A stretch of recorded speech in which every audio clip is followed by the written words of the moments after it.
Hey Chris, hey, I wanted to thank you, first of all, for being my first guest on the Legacy Show. Thank you, appreciate that. That's a real nice honor. You know, I've been out to a number of your shows, and man, I'm always really impressed by the music you do with the Avenger. Thank you. But the reason I'm here today with you on the show Legacy is I really wanted to get a feel for who you are as a person. So I wanted to ask you some questions. The first question I had for you is, what are you really passionate about? What do you love in life? If you take music out of my life, I'd say just I'm passionate about understanding, because I really consider myself, or I try to be as earthly as I can, but not, a lot of people, they think that all by earthy they're, you know, oh, I'm a hippie, or, you know, they consider themselves this or that. But it might sound corny, but, you know, think of like your fellow man, because there's people in different lifestyles, continents, countries, anything that, you know, you think that by looking at the physical attributes, you know, you have nothing in common with them. But I mean, everybody is just like you. Everybody's just like I am. They don't even, you know, may not be able to speak one word of English, or not even ever heard of. But you think Houston. that maybe it's like some of the underpinnings are the same? Yeah, or just the psyche, and just like the overall goals of man, you know, to be successful, to be happy, and, you know, just survival, you know. Tell me about one major life lesson you've learned so far. Patience and being relentless. In the beginning, the early years, I would think like, you know, yeah, you know, it's gonna be this easy, and, you know, by this time I'm gonna be doing this, I'm gonna be going here. But you know, it's a process, you know, and you can't rush anything. Like my dad's always said, you just gotta be ready and be preparing yourself. If you could have a legacy by the time you've checked out, what would that legacy be for you? Well, to answer that, my bandmate once asked me if I wanted to be a rock star or a rock legend, and I never desired to be a rock star, because that's like an egotistical thing. To be a rock star is more of a lifestyle or a fashion or a fad, and to be a rock legend or a legend period, your work, the individual's work, speaks for itself. And I want to be on that status whenever I'm dead and gone, that I can be seen as a great contributor to the art form of music. What is it in music that you really wanted to bring to the table? Is there a certain message you're trying to give to people? Yeah, just that the stuff that's out now, that there's many different alternatives, because a lot of the stuff that you hear commercially, it all sounds the same. When you just listen to the radio, you can't really distinguish who is who. I think also by me being a black male, I like that, because being in a musical situation, it automatically brings interest to me. Like, you know, okay, you know, man, you know, what's he gonna do? Right, so they might have an expectation of how you perform, and Definitely. the reality is something totally different. Right, even if, whether they expect me to do good, or if they think, he might do something bad, but I still am something in their mind that, you know, will at least make them, okay, well, let me at least give this a chance, let me see. So do you think you've kind of helped to maybe redefine some stereotypes people might have about what, you know, people should be doing or following in music? I hope so, but I don't think I've come anywhere near reaching my potential and where I want to. But little by little, I think that the black community is being more aware of rock and roll. Even a lot of like the hip hop songs that you hear now, that they have rock remixes. To me, those aren't even really rock remixes, because to me that's, but I mean, I can't knock that or fault that, but I mean, to me, just a lot of people don't do it right, but it's nice to know and hear that it is emerging. Yeah, some kind of collaboration happening, yeah, or breaking some boundaries. Yeah, definitely. Stereotypes, you know, and lines. Right. Yeah, I think that's a good thing too.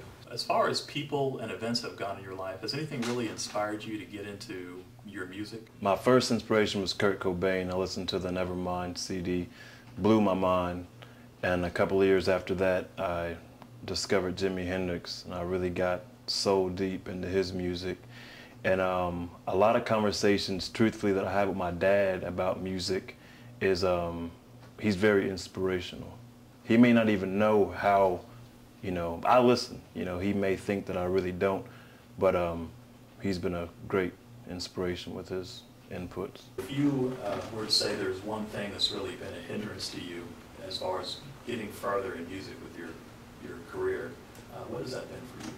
I would say not knowing, I guess, the right people to know, because I found out in the last 3 or 4 years that it's not all about talent. You can't just go by talent. You have to, really have those connections. As far as something that's kept you going, what do you think is something that's really helped you along? I'd say just self-belief, and I think that the world deserves something, something real.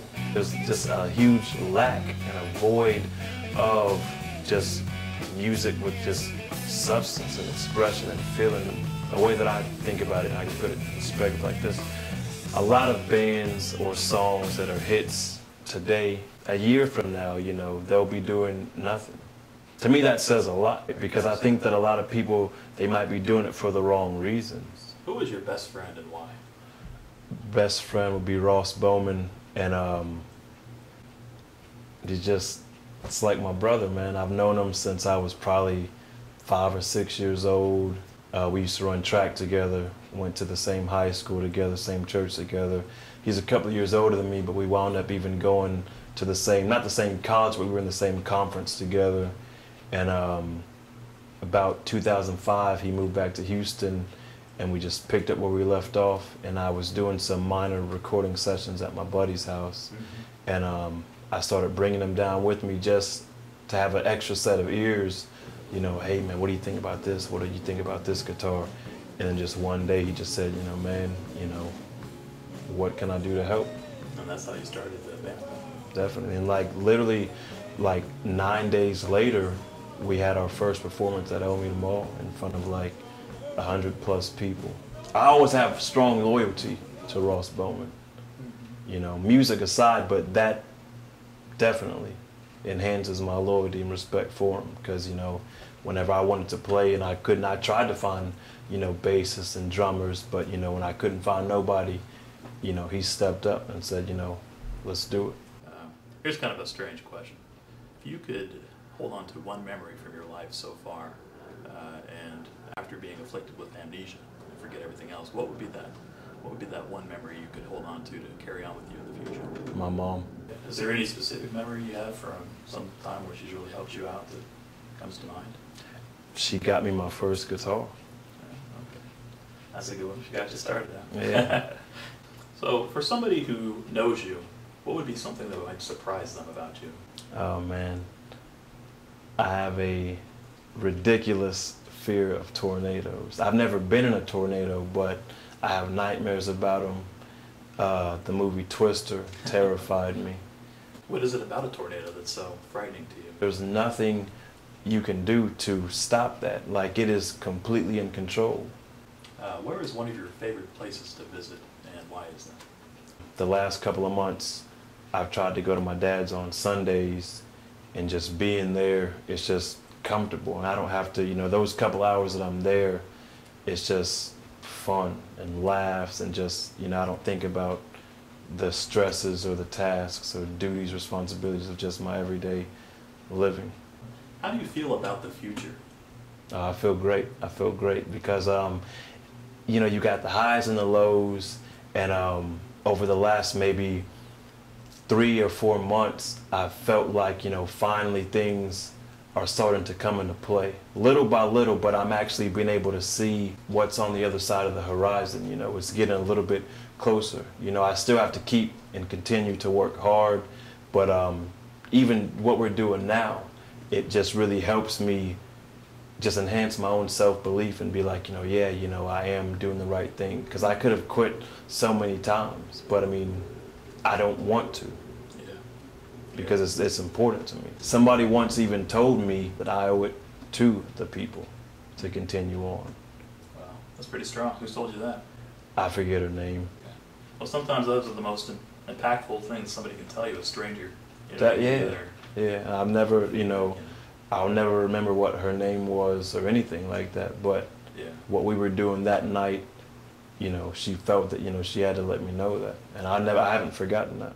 I want to be known as a great contributor to the art of music. I want to be able to say, and people know Chris Bowie contributed to music.